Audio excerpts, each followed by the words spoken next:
예쁘게도 피었다. 이것도 인별그램에 올려야지. 아우, 글쎄 팔로우가 또 늘었네. 예쁜 꽃들 사진이 인기가 많네. 어, 어머, 호미 씨. 벌써 사진 봤어요? 예쁘죠?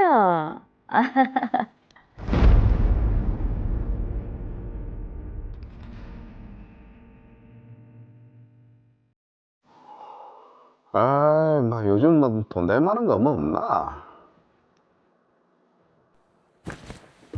오, 이 저라면 돈 좀 되겠는데?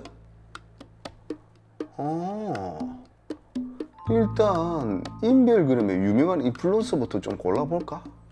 응?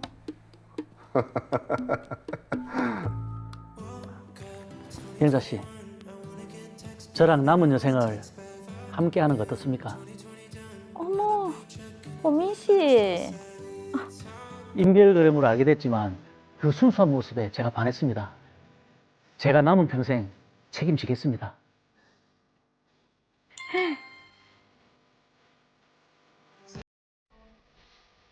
이게 뭐고? 영자 씨, 호민 씨 왜요? 영자 씨 아닌가요? 이게 사실이에요? 뭔데요? 아니에요. 그럼 이 사진은 뭔데요? 누가 봐도 영자 씨가 맞는데.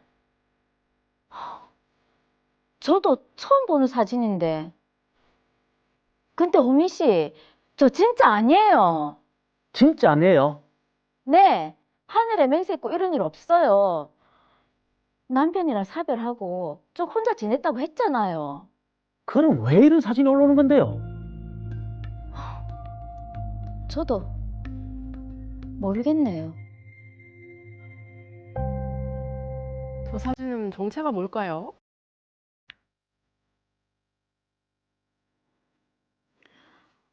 진짜 이런 말도 안 되는 이야기를 사람들이 믿네. 안 되겠다. 잘못된 정보가 게시됐습니다. 제 사진이랑 내용 내려주세요.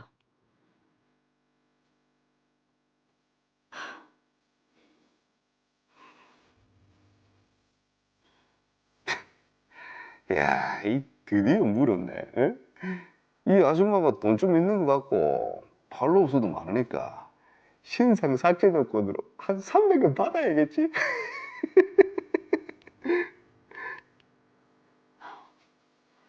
게시물 삭제해 줄 테니까 300만 원을 보내라고?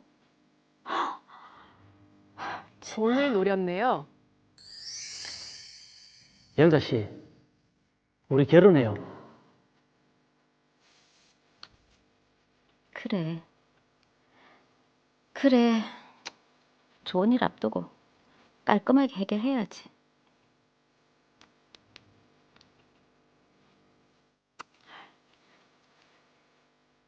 돈을 보내놓은 게시물은 삭제됐지만 그것도 잠깐이었습니다.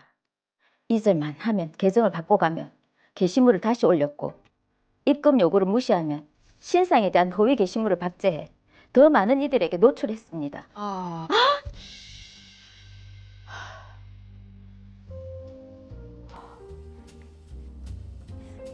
날이 갈수록 수수료가 점점 높아지는데 그놈한테 보낸 돈도 벌써 2천만 원이나 되고 어떡하지?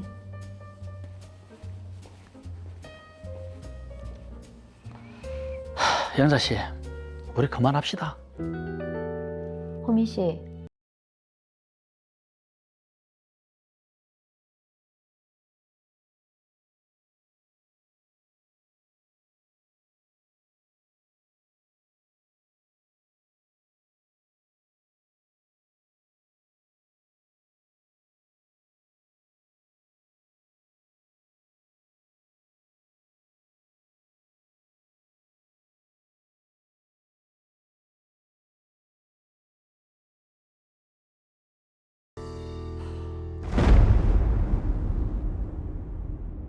네, 사실이 아닌 내용이 일방적으로 인터넷에 게시가 되고 이게 반복되면서 일상에서 참 피해를 당하시고 계십니다. 야, 이게 지금 드라마로 봤지만 너무너무 무서운 사실인데 네. 그래서 제가 SNS를 안 하거든요. 안 한다고 해서 답일까요? 글쎄요. 좀 낫지 않을까요? 지금 어디선가는 사무장님의 정보가 재생산되고 있을 수도 있지 않을까요? 그 정도 가치는 없을 거라고 판단합니다. 아, 그러네요. 자, 박배영 변호사님. 자, 지금 일단 이 사건은 SNS로 신상 박제를 한 상황인데 어떻게 보셨나요? 네, 드라마의 모티브가 올해 3월 언론에 많이 보도되었던 주클럽이라는 계정을 통한 범행으로 보입니다. 동물원을 뜻하는 주와 클럽의 합성어인데요. 이 계정 운영자가 과거 유흥업소에서 일했다거나 임신 경험 등이 있는 일반인의 신상 정보를 공개한 뒤에 삭제해주겠다며 협박을 한 뒤 돈을 갈취하는 수법을 사용했습니다. 네. 그리고 공개된 정보에는 진짜와 가짜가 뒤섞여 있어서 언뜻 보면 진짜로 오인할 수 있는 내용을 담고 있어 더욱 문제가 커졌습니다. 사실 뭐 저는 주클럽이라고 하니까 뭐 아이들 데리고 동물원 뭐 같이 가는 엄마들의 모임인가 이렇게 생각을 했는데 네. 바로 범죄의 온상이었습니다. 근데 사실 이런 사건을 접할 때마다 저는 궁금한 게 대체 이런 신상 정보를 어떻게 알아내는 걸까 궁금하거든요. 개인정보, 신상정보가 어떻게 유출되었는지가 많은 분들이 궁금해하실 것 같습니다. 이 사건의 경우 특정 SNS를 통한 제보방에서 정보를 습득한 것으로 확인되었는데요. 네. 익명의 사용자 수천 명이 모인 단체 텔레방에 누군가의 이름과 사진을 올리면 마치 기다렸다는 듯이 관련 제보가 쏟아졌다고 합니다. 제보자들은 업로드된 사람의 신상을 그 사람의 SNS 계정을 통해 확인한 후 경쟁하듯 제보한 것입니다. 다른 사람들과 좋은 정보와 일상을 공유하려는 SNS를 범죄에 악용한 사례입니다.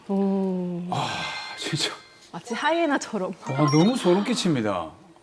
근데 중요한 거는 지금 그 이분이 돈을 보내면 삭제해주겠다라고 얘기를 해서 돈을 보냈잖아요. 뭐 처음에 300만 원, 나중에는 뭐 합계 2천만 원이 됐는데, 근데 계속해서 반복이 되고 있거든요. 이거 어떻게 됩니까? 정말 심각한 문제인데요. 주클럽 같은 계정은 계정 운영자가 아니면 삭제할 수 없는 이른바 신상 박제 형태로 운영되기 때문에 피해자가 본인의 사진이나 영상을 삭제하려면 어쩔 수 없이 계정 운영자의 지시에 따라 금원을 지급하거나 원하지 않는 행동을 해야 합니다. 네. 더구나 개인 SNS에서 획득한 정보에 기반해서 딥페이크 기술을 가미한 사진을 업로드하면 피해자의 지인들은 실제 피해자가 그런 행동을 했는지 오해할 수밖에 없어 굉장히 곤란한 상황에 놓이게 됩니다. 예. 이러한 사정을 악용해서 계정 운영자에게 돈을 보내면 처음에는 바로 삭제했다가 잊을만 하면 다시 계정 폭파 후 새 계정을 만들어서 업로드하니 피해자로서는 속수무책인 상황에 놓이게 됩니다. 그러니까 피해자 입장에서는 사실 아무런 잘못도 없는데 황당하고 억울한 일을 겪어야 하는 것뿐만이 아니라 또 금전적인 피해까지 입게 되는 거네요. 네, 그렇습니다. 심지어 수시로 계정을 바꿔가며 게시물을 다시 업로드하고 입금 요구를 무시하면 박제 수위는 더 올라갔습니다. 아이고야. 그리고 그 사이 게시물들은 수십만 명에게 노출되어 피해는 상상을 초월하게 됩니다. 또한 가해자는 보유하고 있는 신상 정보를 이용해 돈을 입금하지 않으면 집이나 직장, 심지어 가족이 운영하는 식당으로 찾아가겠다고 협박해서 피해자를 심리적으로 지배하게 되고 겁에 질린 피해자는 계속해서 추가적인 돈을 입금하다가 감당할 수 없는 채무에 시달리거나 극단적인 선택을 하는 경우까지 발생하고 있습니다. 자, 그야말로 한 사람의 인생을 망쳐버리는 살인과도 다름이 없는 것 같습니다. 박영자 씨처럼 신상 박제의 굴레에서 벗어나기 위해 수천만 원을 지급한 후 오민환 같은 계정 운영자가 수사기관에 검거되어 구속된다고 하더라도 일상은 쉽게 회복될 수 없습니다. 그럼요. 오히려 계정에서 삭제할 권한자가 구속되면 신상 박제의 기간은 예상치 못한 이유로 장기화될 수도 있습니다. 오민환의 행동은 디지털 인격 살인으로 평가될 수 있는데요. 피해자 본인이 해명하는 것 자체도 너무나 힘들고 그 과정에서 다른 사람들의 시선 자체가 너무 두렵고 무서워 아예 사회생활을 하지 않는 사람들도 있다고 합니다. 야, 보통 우리 사람들한테는 생물학적인 생명이 있고 네. 사회적인 생명이 있거든요. 맞아요. 이 정도면 사회적인 생명을 끊어버리는 그런 일인데, 이게 법적 처벌을 좀 세게 이렇게 할 수 없을까요? 오민환의 행동은 공갈 정보통신망법상의 명예훼손, 개인정보보호법 위반의 혐의가 인정될 수 있는데요. 여기서 가장 핵심적인 죄는 형법 제350조에서 정한 공갈죄입니다. 타인의 약점을 이용해 공포심을 유발하고 금품을 갈취하는 행위를 처벌하는 죄인데요.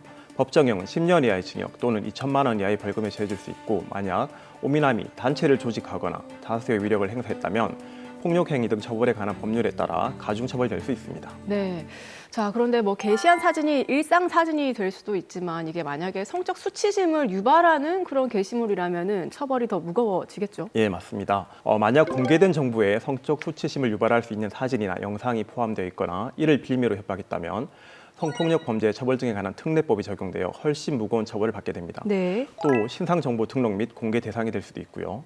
예를 들어 폭로된 내용이 합성된 사진이나 딥페이크 등 허위 영상물일 경우에 해당한다면 5년 이하의 징역 또는 5천만 원 이하의 벌금에 처해질 수 있고, 영대를 목적으로 정보통신망을 통해 유포했다면 7년 이하의 징역으로 가중처벌됩니다. 네, 사실 뭐 SNS 계정이 뭐 하나라도 없는 분이 없을 정도로 요즘 정말 많이 사용을 하시기 때문에 이런 피해가 많을 것 같은데, 자, 피해 현장에서 보시면 실제로 어떻습니까? 이런 방식의 범죄는 전형적인 조직형, 상습형 범죄의 양상을 띠기에 피해자가 수십 명에서 많게는 수백 명에 달하는 경우가 일반적입니다. 네. 범죄자 입장에서는 특정 한 명을 조사해서 협박하는 것보다 대량으로 정보를 수집한 뒤에 동시다발적으로 뿌리는 방식이 수익 구제의 극대화를 위해 훨씬 효율적이라고 판단하고 범행에 이르는 경우가 많습니다.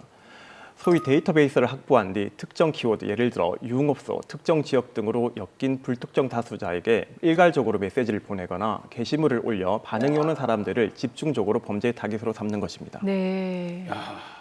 보통 보면 그 이벤트 참여 있잖아요. 네네네. 그런 것들을 우연히 하면서 신상을 조금 넣었었는데 맞아요. 그게 네. 그대로 범죄 조직으로 흘러 들어간다 이런 말씀이신 것 같은데, 근데 제가 알아보니까 내 정보 클린 서비스 요거를 통해서 안 쓰는 계정이 있으면 탈퇴를 하는 게 좋다 이런 말을 들었거든요. 어떻습니까? 오. 예, 실제로 많은 도움이 될 것 같습니다. 그리고 디지털 환경에서 개인의 정보가 범죄의 타깃이 되는 것을 완벽히 차단하는 것은 어렵지만 피해 가능성을 최소화하고 범죄의 수익성을 떨어뜨리는 근본적인 예방법은 크게 세 가지 차원에서 접근할 수 있습니다. 첫째, 디지털 발자국을 관리하는 것입니다.